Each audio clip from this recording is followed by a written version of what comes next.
think last time they had 5 layups and dunks off of your guys' turnovers. Just how big of a factor do you think that's going to be?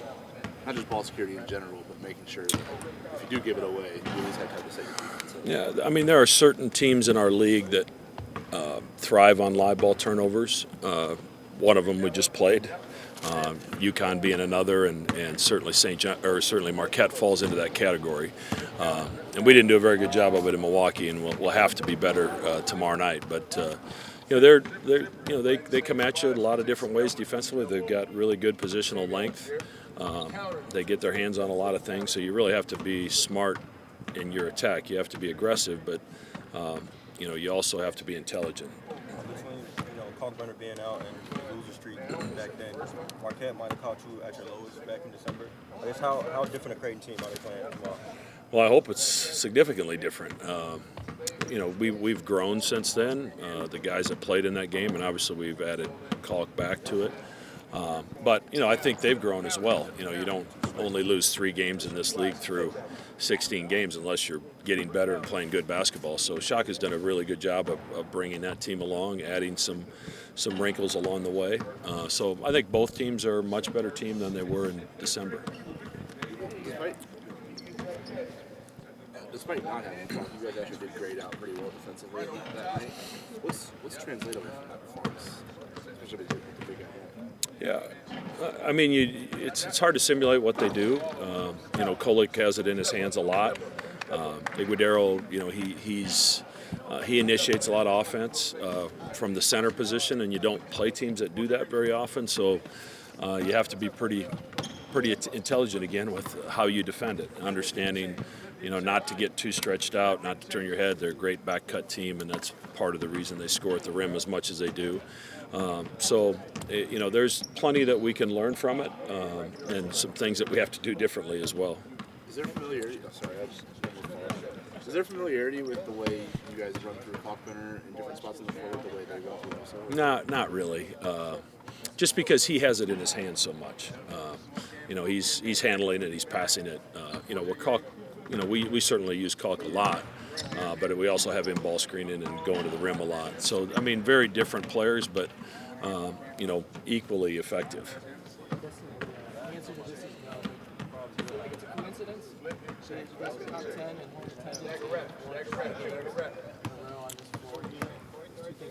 Yeah, I mean, I don't know how many years it's been in a row now that we've been in the top 10 or top 6 or 7. So, our fans have continued to show up.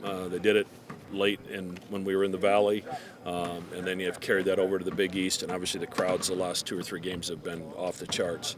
I expect tomorrow night to be very similar. I mean, it's one of the biggest games we played here in a while, going probably back to that Seton Hall game when we were playing for the title. So,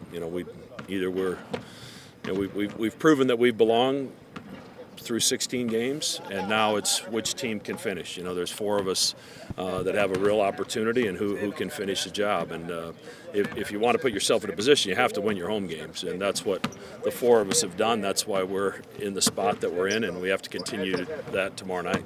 You have a chance to move to the top of the table with it tomorrow night. Are you going to use that at all, or are you just going to stick there? Yeah, just pretty simple about Marquette. I mean, our guys know what's at stake. One of our goals is to win a Big East title, and I think we clearly understand to do that. We can't let them have a 2-game lead with 3 to go. So if we want to keep ourselves in the mix, we've got to find a way to win. But, it's bigger than that as well. It's Big East tournament seeding. It's NCAA tournament seeding. A game against 2 really good teams. It's huge for both teams. So, we're going to get their best shot tomorrow night, and I hope they get ours. Were you surprised at all to see where you were in the committee review? I know you were in the top 16, but you're matching guys right on the top. Yeah, I had a feeling we'd be close. I think there's some pretty smart basketball people on that committee, and they understand we, played 3 games, without Kalk. And I think they're looking at probably the big picture with him in the lineup. And, obviously we're really close to one of the top 16 teams in the country when we have him. One more.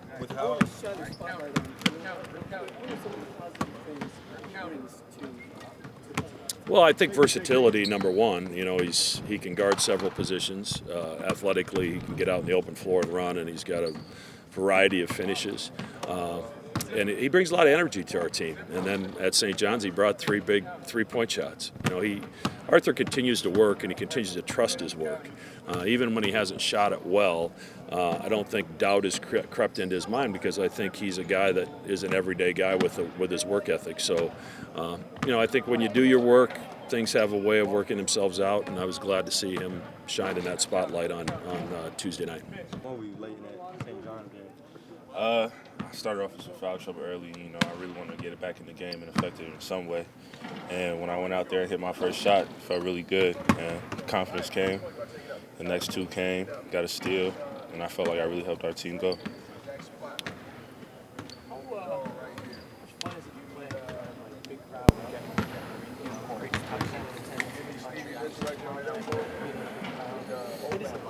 It's a great experience. Everybody wants to have the crowd packed when we're playing. I feel like the crowd gives us energy, or, it's good to silence the crowd sometimes, and it gives you a little boost for the team. Has your confidence in your shot grown as you've been able to put in more extra work now that you're not limited anymore? I feel like I've always had confidence in my shot. It's just sometimes it falls, sometimes it doesn't. But working on that consistency is something that I've really been trying to key in on. How much more extra work do you get to put in now that you've been kind of A lot. allowed to? A lot. I'm in the gym mornings, nights, after practice, before practice, just working. What do you remember about that first matchup with Marquette? That first matchup with Marquette wasn't our best basketball game. We weren't hitting as many shots, but I feel like with Big Kalk back, it's going to make a very big difference. It should be an interesting matchup. Or is it weird because they were your guys' first accomplishment of the season? Is it weird just how it's been so long since you faced them? How does that kind of play into the fact versus someone else when you maybe play them a little bit more? Yeah, it's weird, but they never really left our mind. We've been waiting for this matchup again after the first loss that we had against them. So I feel like a lot of games have been leading to this point, and we're ready for the matchup right now. Considering that was the first league game, they might have caught you guys at your lowest with Kalkbrenner being out in the 5-game losing streak. How different a team are they, walking into this building tonight? Are you talking about how different are we? Yeah, we're definitely different. After the season, you grow, you know what I'm saying, as games go on. And I feel like they're going to get our best us tomorrow. So we'll see how it goes. You mentioned, with Kalk being back, things would be different. In that December matchup, you guys probably had to go to some contingency plans without him. Just how much more freely can you guys play with him on the floor? And what are some things you guys can differently with him out there? Yeah, Big Kalk is a very big piece to what we do. He's one of our best defensive players, Big East Defensive Player of the Year last year. And, he just has a presence in the inside. He grabs boards for us. He blocks shots. And he's just a great offensive player, almost shooting one of the highest percentages in the league. So adding that to what we already have, it's going to be something special. How do you get people to fall for the shot fake? I like to say, I introduced them to, a scenario where they would be successful in blocking my shot, and it never is successful. You stick with it, you don't just show it once or twice. Nah. Is there a process in your mind where what you see from a defender allows you to know that you got him and you can put it on the floor? Well, honestly, almost every one of my shot fakes, I'm really about to shoot it. It's just they jump, and then I just don't shoot it. That's fair. Going in tomorrow, what's kind of your message to the fans? Obviously, it's the biggest game of the year to this point. What's your message to the fans? Needed to be loud in here, really loud. I need all the energy, and we're going to have something special for y'all tomorrow.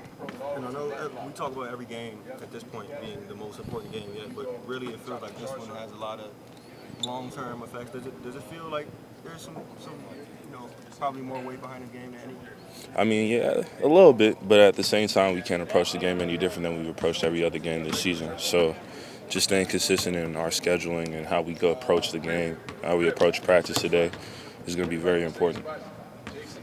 It's a team sport, but what do you tell yourself that you've got to do to make the team better when you're out there? Anything that we need at the moment, whether it's rebounding, playing defense, or shooting threes, I guess.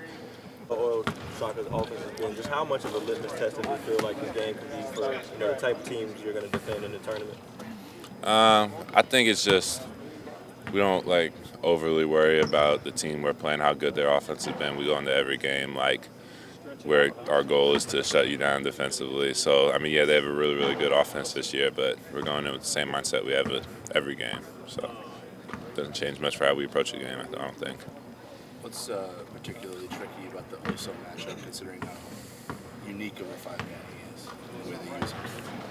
I mean, he's definitely different than a lot of the bigs, and especially in the Big East. But I mean, you just gotta know your scouting report, watch some film on him, understand him as a player, and I don't think he presents like anything that dramatically different. But it's definitely something you guys spend a little extra time on, understanding his tendencies and things like that. Ryan, how much are you looking forward to playing this game since you didn't face it? Well, I think I'm more looking forward to it just because it'll put us back in the tie for first place, and it's a home game, and just the environment around it is just really, really exciting. And just now happy to be a part of it this time, and like the first time they get to play them. So yeah, really, really excited to play in it.